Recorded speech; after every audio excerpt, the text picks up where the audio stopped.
hacer examen neurológico, hacer la historia clínica y aprendemos lo que son, digamos, síntomas de lo que se relaciona con los glóbulos, hablando de lo que son síndromes globales, por ejemplo, para entender que cada región tiene una función específica, además de tener, digamos,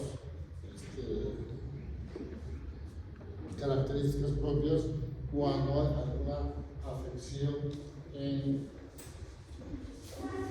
sector del cerebro.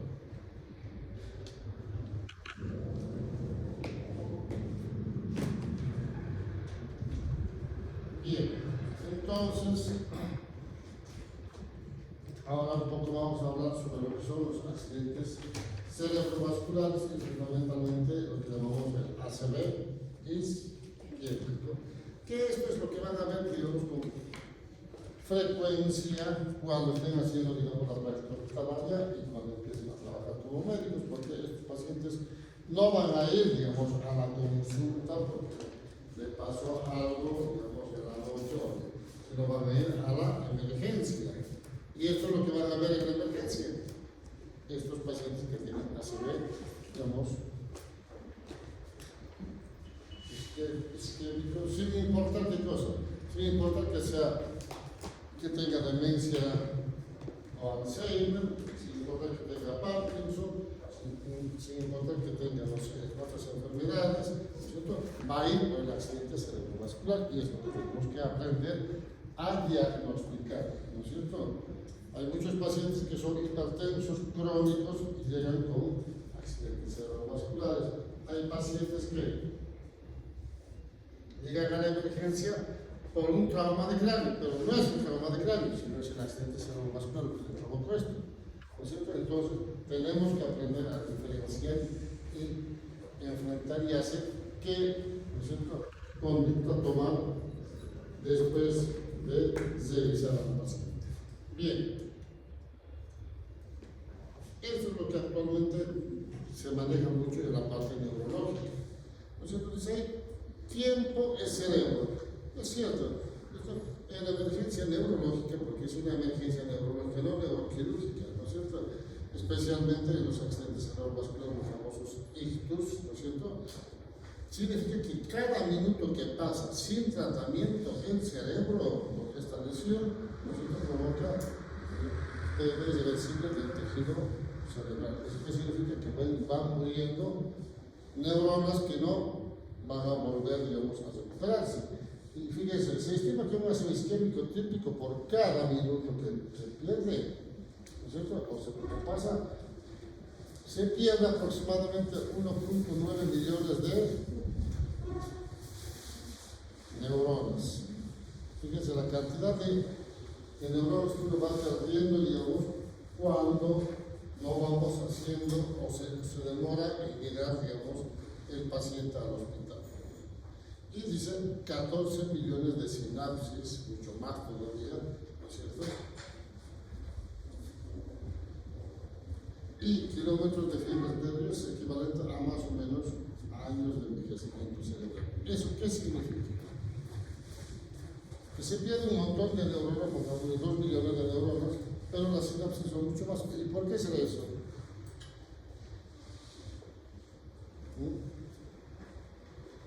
¿O por qué creen? ¿Cómo está formada la neurona? Histología.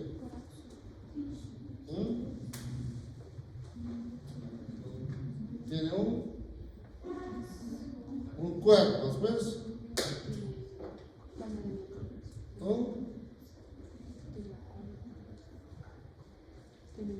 axón y las dendritas.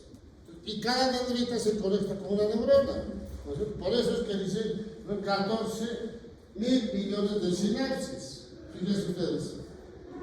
Por eso es así. Tenemos que entender de esa manera cuando hablamos de, ¿no es cierto?, ACV isquémico. Y ahora tenemos un cuadrito que nos muestra cuando nosotros tenemos, digamos, cuando pasa el accidente, hay una lesión en el cerebro y el resto todavía está, si quieren, digamos, en proceso de lesionarse. Cuando pasa mucho más el tejido de infarto aumenta y cuando pasa más, se establece toda la zona que está afectada. Fíjense ustedes cómo va progresando, digamos, con el tiempo, ¿no es cierto?, en la isquémica. Por eso es que es una emergencia neurológica porque vamos perdiendo por cada minuto más o menos unos 2 millones de neuronas, ¿no es cierto?, por falta de tratamiento. Bien, ahora, dentro de esto tenemos que entender esto, que es bastante importante, la fisiopatología del cerebro para cuando pasa el ácido isquémico. Fíjense, el flujo sanguíneo cerebral normal, ¿cuánto es?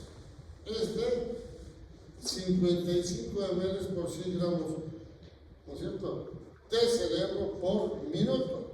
Eso es lo que normalmente, digamos, circula la sangre en cada uno de los cerebros de ustedes. Si ustedes, digamos, tienen, pongámosle, 2 kilos de cerebro, que es lo que habitualmente es, ¿no es cierto?, multipliquen por 55. ¿Cuánto de sangre necesita el cerebro para funcionar?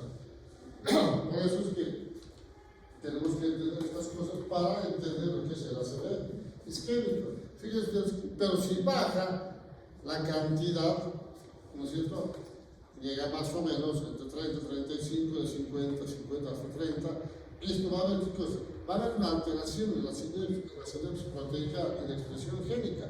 Estas neuronas van a empezar a alterar su función, ¿no es cierto?, de lo que habitualmente hacen. Pero, digamos, si esto va bajando hasta 25, ¿no es cierto?, va, ¿qué cosa?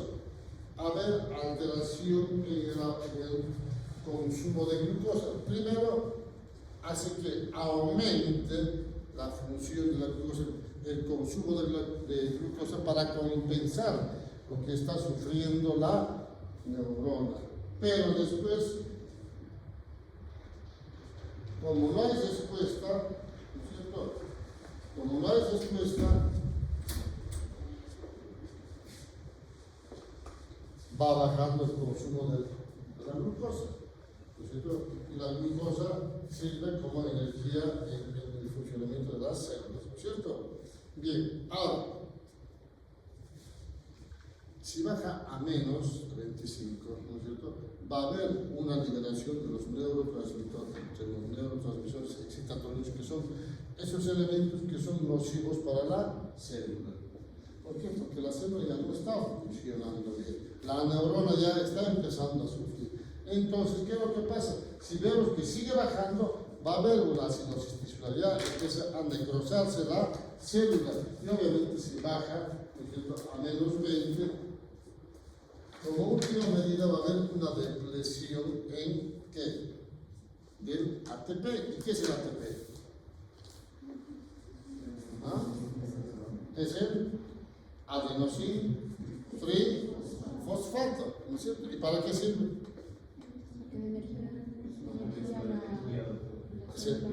Es encargado de la energía, de darle, digamos, energía a las células, ¿no es cierto?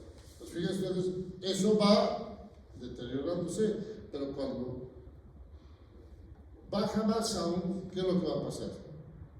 Se va a empezar a provocar lo que se llama la muerte neuronal. Y cuando muere la neurona, se provoca lo que llamamos el infarto cerebral. Pero cuando pasa esto, ya, digamos, el consumo de sangre, del flujo sanguíneo cerebral va a estar entre más o menos 10, 15, ya prácticamente ya nada. Entonces ahí es donde se altera lo que se llama la alteración de sodio, de la bomba de sodio y la bomba de potasio. Eso ya saben por fisiología, ¿no es cierto? La bomba de sodio y potasio. Entonces, ¿qué? Va a haber un aumento de la célula, del potasio extracelular, ¿no es cierto?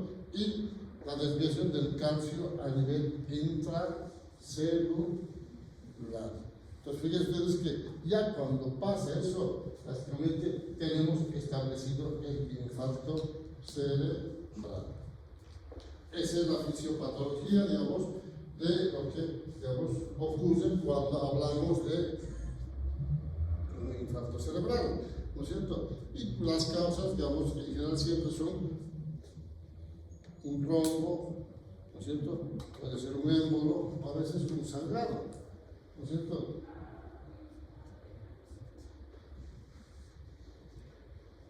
Cuando uno está frente a un paciente con el diagnóstico, sospecha de diagnóstico de un ACV isquémico, tenemos que pensar en todo esto, porque es, ¿no es cierto? Yo siempre les digo, para entender las enfermedades tenemos que entender la causa. ¿Cuál es la causa? Es la fisiopatología de por qué les pasa esto, ¿no es cierto? Siempre vamos a hablar de fisiopatología. Es por eso que en la facultad nos enseñan, llevamos una materia que es fisiopatología, la causa de por qué, digamos, se altera el funcionamiento normal de cada órgano, ¿no es cierto? Bien, ahora, seguimos hablando sobre la fisiopatología. Cuando vemos que hay un infarto cerebral, vamos a ver esto. Nosotros imaginémonos esta imagen, ¿no es cierto? Al medio tenemos esto, necrosis del tejido cerebral, ¿no es cierto? Esto en general ya está, si quieren, las células muertas, no es recuperable, pero tenemos, en la periferia tenemos el tejido que se llama la zona de penumbra, ¿Eso qué significa? Que estas neuronas están sufriendo, pero no están muertas, ¿no es cierto? Dentro de los estudios electroencefalográficos, ¿estos qué van a mostrar? Un silencio, ¿no es cierto?, electrofisiológico, como que estuvieran muertos, pero estos sí son recuperables. Y mucho más en la periferia tenemos esto, que los tejidos también están sufriendo, pero en menor proporción, llamadas las oligoides. Obviamente, digamos, estas sí, no va a haber fallo neuronal, pero están empezando, digamos, a deteriorarse. Entonces, cuando nosotros hablamos de infarto cerebral, tenemos que pensar en esto. Y los neurólogos, fundamentalmente, hacen mucho hincapié, prestan mucha atención a qué, a esta zona, a la zona de penumbra. Tratar de rescatar lo más que se pueda al cerebro y no dejarle con una lesión extensa, digamos, de tejido muerto. Entonces, ellos toman en cuenta mucho las imágenes. A esto llaman, digamos, imagen de zona de penumbra, el famoso bitmatch, no sé por qué. Hacen por imágenes la difusión para ver el tejido muerto o la perfusión para ver el tejido que está en riesgo a punto de, digamos, necrosarse. Obviamente, esto en general ayuda a diferenciar el tejido infartado que ya está establecido de aquellos que están en curso o en camino para infartarse, ¿no es cierto? Obviamente, todo esto sirve ¿para qué? Para hacer, ¿no es cierto?, rescatar el tejido que se llama zona de penumbra. Por eso que los neurólogos les prestan mucha atención a esto. Hacen mucho, pues cuando van, primero que hacen es una tomografía, que pueden meter a la resonancia para ver, digamos, cuán viable es para poder rescatar, digamos, el tejido cerebral. Obviamente, esto, digamos, es para, digamos, los infartos agudos, si quieren, digamos, tienen un periodo de ventana más o menos entre 3 a 6 horas. Antes hablaban de 6 horas, ahora de 3, pero algunos lo siguen manejando ese rango, digamos, para poder rescatar eso que se llama la zona de penumbra. Porque pasado ese tiempo, después de las 6 horas, ya la lesión establecida, se haga lo que se haga, no vamos a poder rescatar. Por eso es que ellos llaman la urgencia neurológica. Entonces, ya sabemos la fisiopatología de cómo se presenta o, digamos, va a ser un infarto cerebral. Y esto, digamos, es el algoritmo de todo lo que hablamos. Isquemias, reducción del flujo sanguíneo cerebral, depresión de la energía, ¿no es cierto? Va a haber una acidosis, difusión de sodio y potasio, despoblación de la membrana, liberación del glutamato, que son los neurotransmisores, ¿no es cierto? Apertura de los canales de calcio, digamos, alteración de la bomba sodio y potasio y calcio, ¿no es cierto? Va a haber una falla, digamos, en la comunicación de que las neuronas del calcio ingrese o sale, el sodio y potasio ingrese o sale, ¿no es cierto? Va a haber, por eso, un aumento de calcio intracelular, va a haber mayor liberación de los radicales libres y, obviamente, si no llegamos a hacer, digamos, el tratamiento adecuado, vamos a llegar a un daño cerebral irreversible, que es el infarto cerebral. Todo esto que hablamos, todo lo que hablamos está acá. Esto es aprenderse ese algoritmo nada más. Por eso ya se los dije, en medicina todo, o gran parte está protocolizado en todas las especialidades. ¿No es cierto? Hay protocolos y algoritmos que tenemos que, digamos, saber y conocer y seguir los mismos pasos para no equivocarnos. Y obviamente esto es lo que llamamos el homúnculo de frente, ¿no es cierto? Esto ya lo vimos, creo, en este tema anterior. Entonces, esto está localizado ¿dónde?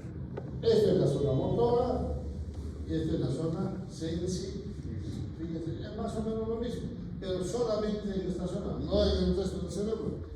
Es donde empieza lo que conocemos como la vía piramidal, ¿no es cierto? La vía piramidal. Entonces, cuando nosotros vemos que un paciente va a la emergencia, que no puede mover la mitad del cuerpo, o tiene hormigueos, o no puede hablar, yo tengo que pensar que la lesión más o menos está por acá. ¿No es cierto? Para eso aprendimos los síndromes globales. ¿No es cierto? Aprendimos, ¿no es cierto?, la sistematización o las áreas de Brodmann, ¿no es cierto? Para eso aprendimos, no es para, digamos, para dudas, que sí. Aprendimos a que si yo sé que el paciente no puede hablar, yo sé dónde está la lesión. Que tiene una fascia de Broca, si quiere. ¿Dónde está la lesión? Yo ya sé que está en el área 44 de Brodmann, que está localizado en la región frontal. Entonces yo ya sé que más o menos la lesión está acá. ¿No es cierto? O dice el doctor, no tengo hormigueo, no siento la mitad del cuerpo. Ah, yo ya sé que está en esta zona, área 1, 2 y 3 de Brodmann. Entonces, para eso aprendimos las áreas, para entender dónde está localizado cada, digamos, signos, síntomas cuando el paciente va a la emergencia. Entonces, si hablamos de los ACVs isquémicos, tenemos que entender que en la circulación cerebral tenemos lo que se llama la circulación anterior y la circulación posterior. La circulación anterior está dada ¿por qué? Por las carótidas, y la circulación posterior está dada por las vertebrales, las arterias vertebrales, ¿no es cierto? Entonces, estas ingresan al cerebro. Las carótidas ingresan paralelos a cada lado del cuello, y las vertebrales ingresan, ¿no es cierto?, y se juntan para formar ¿qué cosa? La arteria basilar, ¿no es cierto? La arteria basilar. Entonces, pero cuando hablamos de ACVs isquémicos tenemos que hablar del territorio carotídeo y del territorio vertebral. Fíjense ustedes los síntomas que nos pueden presentar. A veces hay amaurosis fugaz. El paciente lo volví ciego, ¿no? Y después recupera. Algo pasa con el paciente. Pero está nervioso, porque no está nervioso, que sea su problema en su trabajo, vaya tranquilo, le dan alprazolam. No, algo pasa en el cerebro. Algo pasó en el cerebro. O el paciente dice compromiso piramidal, ¿no es cierto? Y dice, no puedo mover o tengo menos fuerza en la mitad del cuerpo, el homúnculo de pecho. ¿No es cierto? o trastornos neuropsicológicos, afasia, apraxia, agnosia. Pongámosle, digamos, apraxia y agnosia. ¿Dónde está la lesión? ¿Dónde?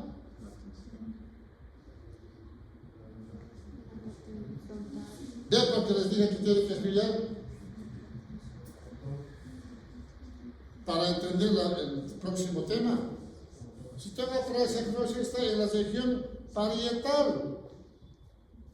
O si tiene afasia en la región, si quieren, frontal. Si es afasia de extensión y si es afasia de comprensión, ¿es cierto? El territorio temporoparietal o parietotemporal, el área de Wernicke, ¿no es cierto? Entonces, para eso aprendimos el tema, digamos, anterior, para entender estas cosas, porque si no, no vamos a entender, ya se los dije. Si no estudian, ustedes no van a entender nada. Tienen que entender que deben estudiar el tema anterior para entender la siguiente clase. Entonces, si vemos el territorio vertebral, va a ver qué cosa. Manifestaciones del tronco cerebral. ¿Por qué? Porque las arterias vertebrales saben que se juntan y van a formar la arteria basilar y estos van a dar origen, digamos, a varias ramas que van a dar irrigación a todo lo que es la fosa posterior y el tronco cerebral. Llámese mesencéfalo, protuberancia y bulbo, ¿no es cierto? Entonces, cuando pasa eso, vamos a tener este tipo de cosas. Vamos a tener diplopía, vértigos, compromiso de pares craneales, ¿no es cierto? Vamos a tener ataxia, dismetría, si quieren, trastornos sensitivos disociados, motor y cuadros alternos, y a veces encontramos soplos vertebrales y subclavios cuando hay una disección vertebral. Para eso hablamos de las disecciones vertebrales y las disecciones carotídeas, ¿no es cierto? ¿En qué pacientes se presentan estos? ¿En qué? En trauma. En accidentes, ¿no es cierto? En politraumas, accidentes de auto, accidentes de moto, fundamentalmente que van a dar las famosas disecciones carotídeas, ¿no es cierto? Por eso es que siempre digo, tienen que estudiar el tema anterior o los temas anteriores para entender el siguiente tema, porque si no, no tiene sentido, no van a entender nada. Pueden estar sentados, van a estar perdidos siempre intentando entender. ¿Cuáles son los factores de riesgo para el ACV isquémico? Fíjense, diabetes, hipertensión, tabaquismo, historias familiares, fibrilación auricular, infarto de miocardio, drogas y anticonceptivos.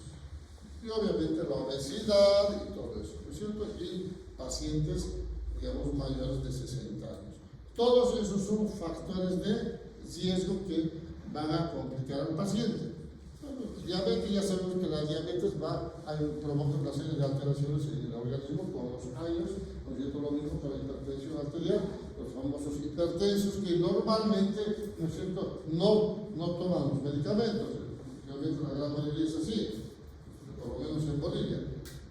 Les dicen, ustedes hipertensos van a tomar medicación y tienen que controlar la presión. Y toman medicamentos, se controla y está todo bien, dicen, ya estoy bien, y deja de tomarse. A los pocos meses va a la emergencia con que no puede volver a estar en cuerpo. ¿Por qué? Porque no es el tratamiento adecuado de lo que es la diabetes o lo que es la hipertensión arterial sistémica. Obviamente ya dijimos que el tabaquismo, ¿qué es lo que provoca? ¿Ah? ¿Qué provoca el tabaquismo? Sí, pero a la larga.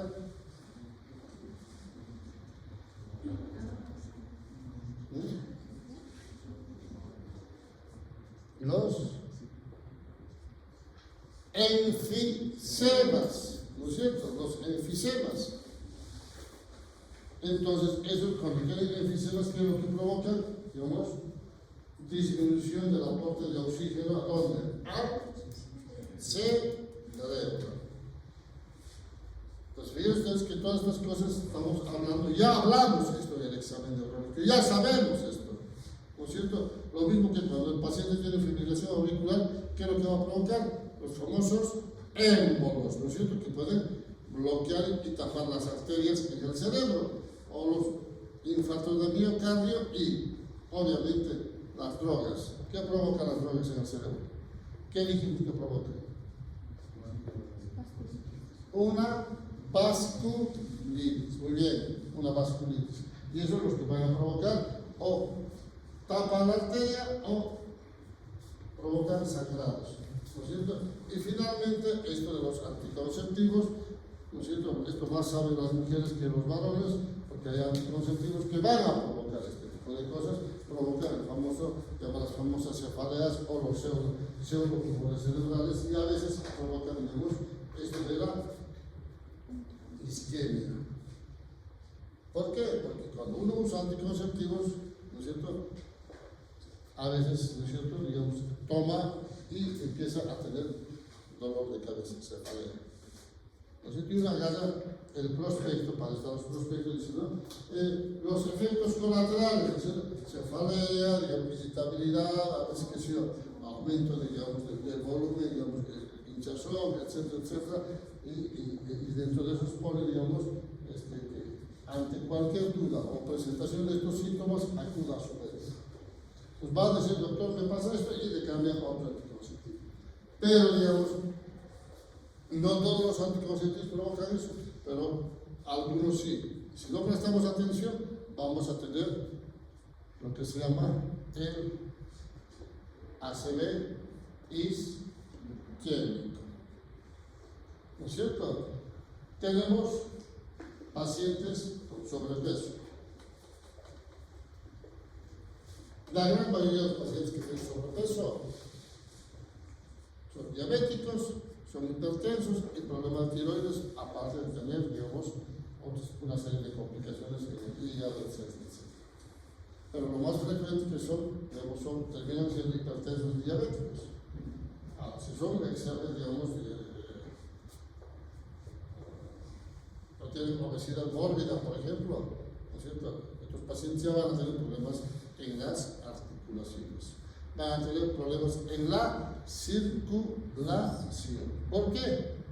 Porque los pacientes que tienen sobrepeso en general, por el peso, tratan de no hacer mucha actividad, tratan de estar sentados, menos actividad física. Y eso es lo que condiciona a tener, digamos, alteraciones en la circulación periférica. ¿No es cierto? Fíjense, todo eso, digamos, influye para tener un ACV isquémico. Bien, seguimos. Entonces, cuando hablamos de ACVs isquémicos, hay dos formas, las clásicas, digamos, que van a provocar los ACVs isquémicos. Estos que son los infartos aterotrombóticos y los infartos cardioembólicos. Cuando hablamos de aterotrombóticos, estamos hablando de los ateromas que tenemos ¿dónde? En las carótidas, fundamentalmente. ¿Y qué son los ateromas? Son placas de grasa, ¿no es cierto? Que eso lo tenemos ahí, a veces eso se desprende y es lo que provoca ¿qué cosa? El taponamiento de las arterias y tenemos los accidentes cerebrovasculares isquémicos, ¿no es cierto? Por eso se llaman los aterotrombóticos. Y tenemos estos que son los cardioembólicos, ¿no es cierto? Que normalmente el paciente tiene fibrilación auricular, arritmias y todo eso que van a provocar, digamos, taponamiento también en las arterias, o los famosos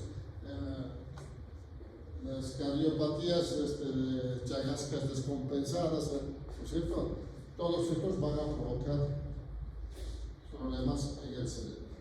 Pero la diferencia es que cuando hablamos de los pacientes que tienen infartos por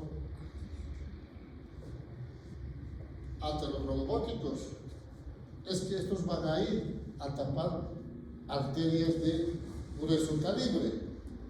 Ejemplo, tapan la arteria cerebral media. Entonces, si yo sé que el paciente tiene infartado la arteria cerebral media, que va a llegar casi a la gran porcentaje del hemisferio cerebral, ya sé que probablemente sea por un trombo que se desprendió.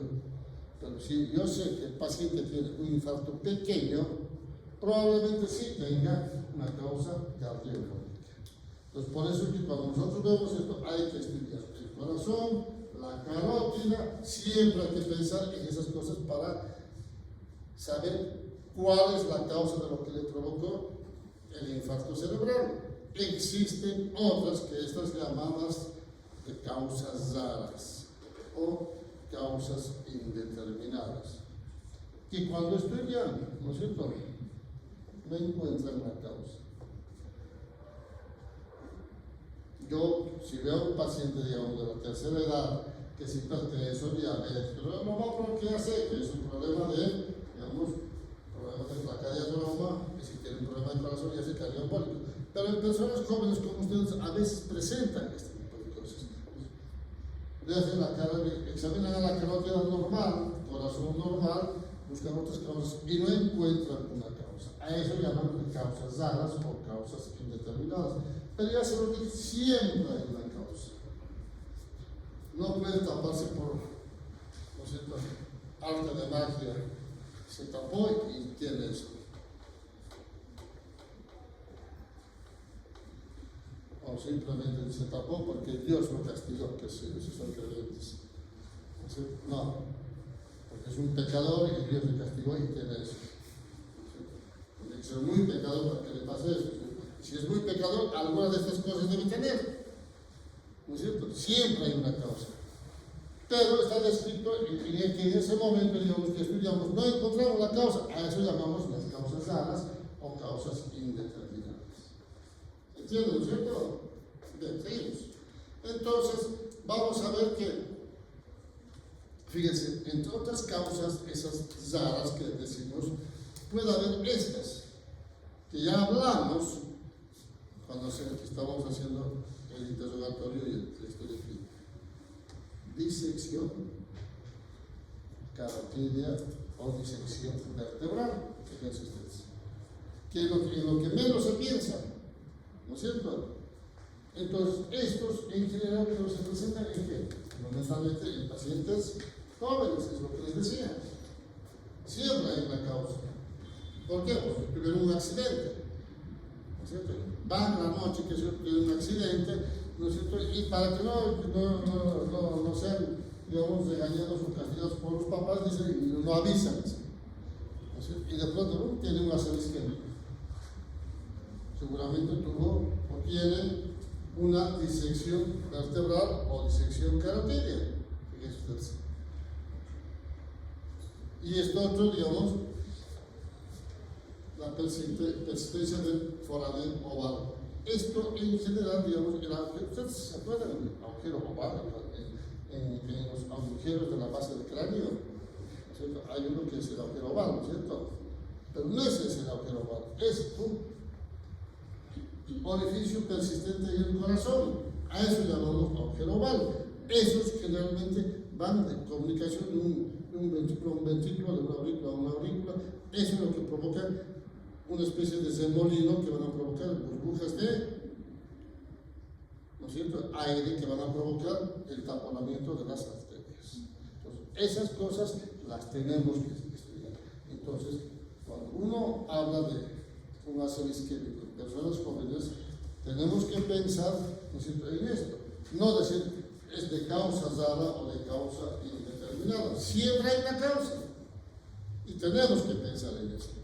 ¿No es cierto? Entonces yo ya sé que si tengo esto, tuve un accidente, yo ya sé que esto se mete en la sangre y como no circula, se coagula.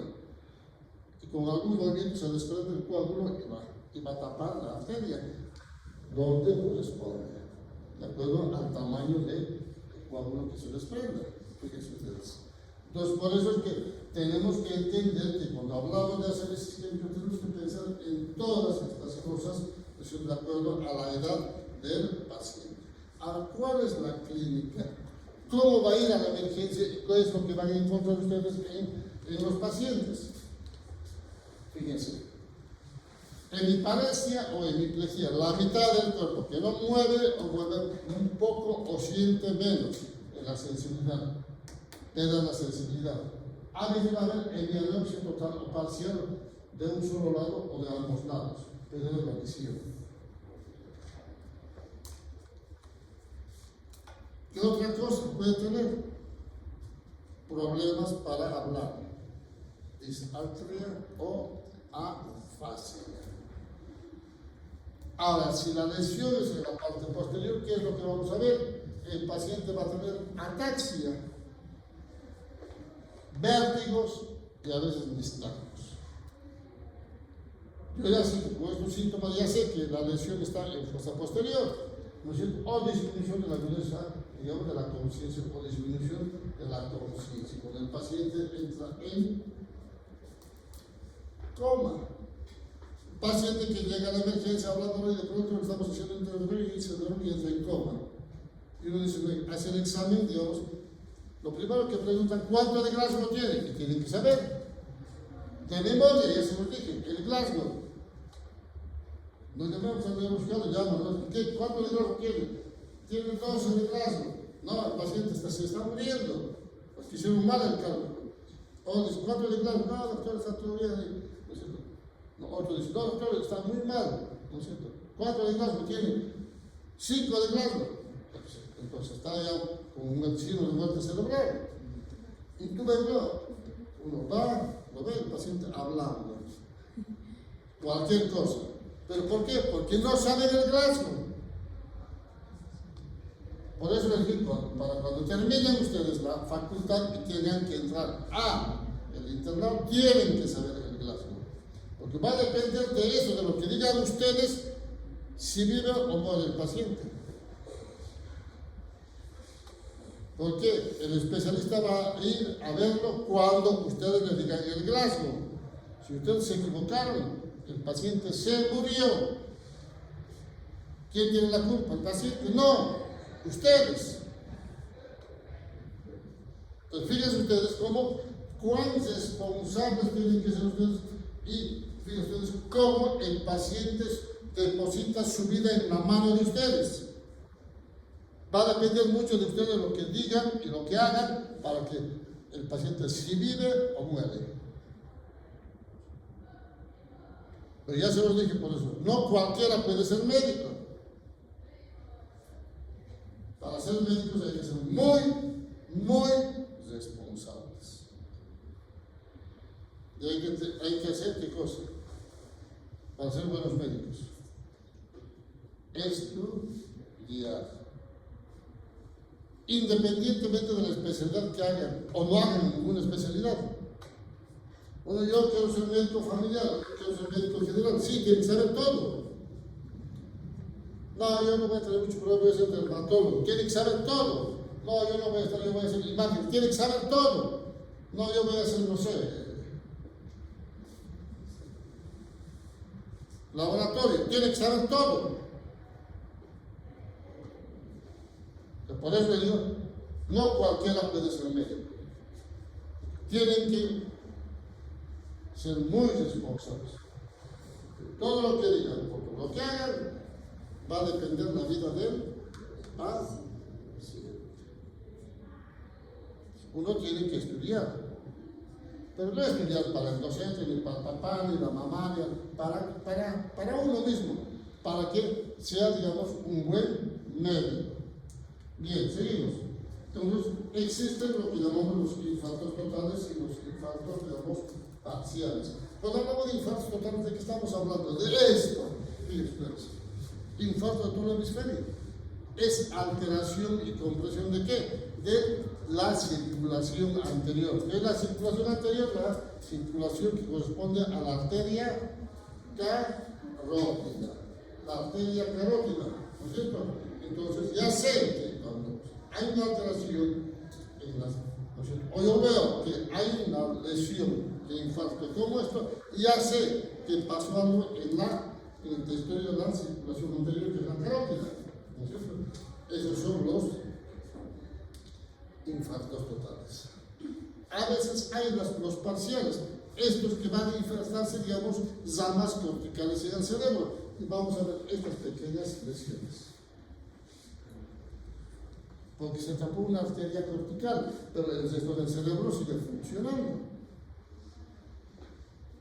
Yo ya sé que cuando pasa esto, sé que es una pequeña arteria que está, pero hay que rescatar y salvar al resto del cerebro.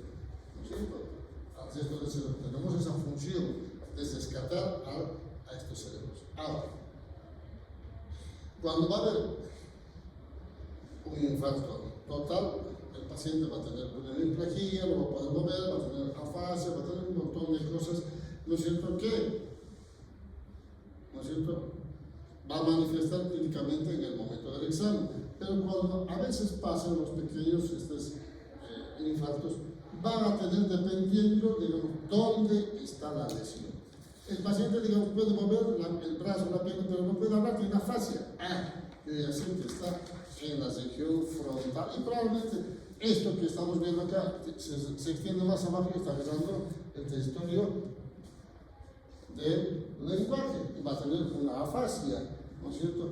O simplemente, digamos, va a tener, digamos, si nosotros vemos acá, no va a sentir la mitad del cuerpo. Yo ya sé que está afectando el territorio de lo que es el 1, 2 y 3 de las áreas de Brodmann, ¿no es cierto? Fíjense, entonces para eso aprendimos las áreas de Brodmann, para entender que cuando vemos un síntoma, un signo en el paciente, saber y ubicar más o menos dónde está la lesión. Para eso nos sirve, para entender estas cosas. Entonces, a veces existen estos otros que son los infartos pequeños, estas pequeñitas, vemos acá, otro chiquito, por acá, los llamados infartos lacunares. Los infartos lacunares son pequeños infartos porque van a ser pequeños territorios, digamos, muy pequeños de infartos que no van a dar mucha manifestación clínica, ¿no es cierto? Pero con el tiempo sí. Si van a la consulta o a la emergencia del centro, fundamentalmente van en pareja y la esposa del centro, doctor, hace tiempo ya que lo noté que estaba raro, ya no le importaba nada, no hablaba, antes era muy alegre, en las fiestas bailaba, lo llevamos a la fiesta, está sentado, no dice nada, se pone muy irritable, se pone, digamos, qué sé yo, a veces se pone agresivo, ¿no es cierto? ¿Pero por qué? Porque tiene esto, los infartos lacunares. Infartos en el territorio frontal, ¿no es cierto? Sí, donde sabemos que existen, digamos, los signos y síntomas del comportamiento y cambios de la personalidad, ¿no es cierto? En el área prefrontal, eso ya vimos en los síndromes frontales. O simplemente, digamos, no habla, que se puede estar agarrando parte de lo que es el centro de la audición o el centro del lenguaje, que llega la información y no procesa adecuadamente o como que tarda en procesar y recién responde. Pues todo eso provoca, ¿qué cosa? Los infartos lacunares. Acá dice mi síndrome sensitivo, que afecta la cara del brazo, mi síndrome del motor puro, porque agarra pequeñas áreas, hemiparencias, disartria, mano torpe, todo eso que estamos hablando, porque son los infartos lacunares. Pero hay infartos que son de fosa posterior que van a afectar ¿qué cosa? Al cerebelo. Tenemos un infarto del cerebelo y estos sí van a tener ¿qué cosa? Dismetría, nistagmus, déficit motor sugestivo bilateral, ¿no es cierto? Trastorno del movimiento de la conjugación de los ojos, o disfunción cerebrosa o hemianopsia homónima aislada. Todo eso en una lesión de fosa posterior. Fíjense que todas las cosas las tenemos que saber y obviamente tenemos que hacer el diagnóstico. Mandamos a hacer la tomografía y ¿qué es lo que vamos a hacer? En una tomografía simple de inicio, cuando hagamos, ¿no es cierto? Si es infarto isquémico, no vamos a ver nada. Vemos que es todo normal, ¿no es cierto?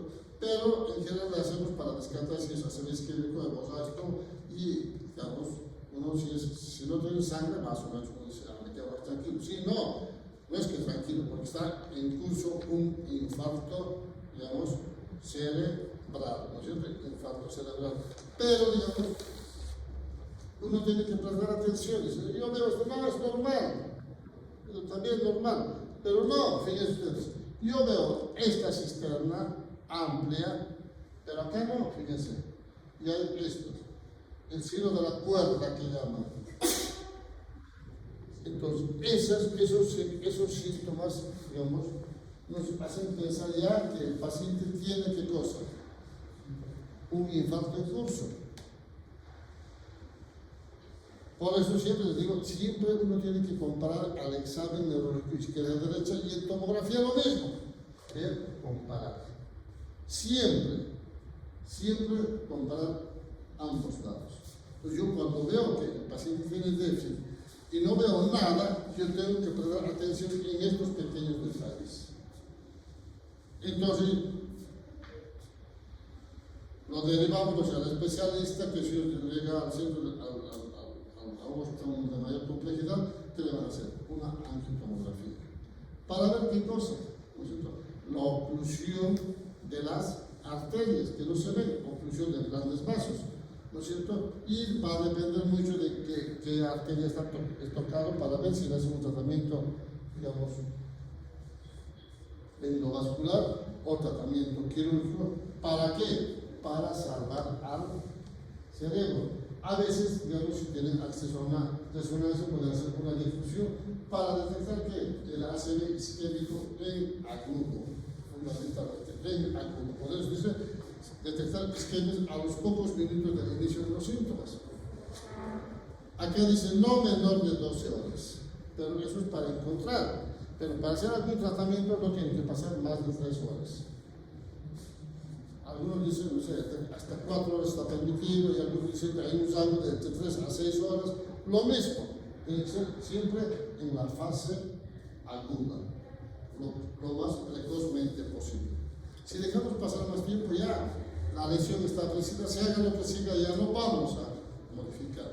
Por eso cuando vemos en la evolución tomográfica, en las primeras horas, menos de 12 horas, la tomografía es normal, no vamos a ver nada. Probablemente vamos a ver esto, que es el cielo de la cuerda, que es el tapado, digamos, la arteria, o vamos a ver, digamos, después a las 24 horas ya vamos a ver un poco de cambio de densidad, pero vamos a seguir viendo esto, diciendo la cuerda dentada, a las más de 48 horas, digamos, o a las 48 horas vamos a ver este infarto central, esto que vimos al principio. Se está necrosando esta parte, el resto todavía tiene zona de penumbra. Zona de penumbra. Si después de los 3 días hacemos el control, ya tenemos el infarto establecido. Todo esto. Y si hacemos en más días, ya vamos a tener esto. Fíjense. El infarto del hemisferio derecho, crónico y recontra crónico con refracción de tejido. Fíjense ustedes cómo evoluciona, digamos, la secuencia tomográfica en un infarto cerebral. Por eso es que cuando ustedes ven un paciente que tiene déficit y tiene una tomografía normal, no digan que no tenga nada, tiene algo. Siempre piensen y métanse en la cabeza cuando ven un paciente así, interventor. O derivélo a un hospital de mayor complejidad. Y estos son los métodos de diagnóstico. ¿Qué ves? Creo que eso lo van a terminar, ¿no? 7:51. Bueno, quedaremos acá. ¿Sí? Vamos a ver, continuar con la siguiente clase. ¿Se entendió lo que es azul isquémico? Ya saben, tienen que estudiar, ¿no es cierto?, los temas para entender el siguiente tema que vamos a hacer. Estudien muchachos. Muy bien, terminamos la clase.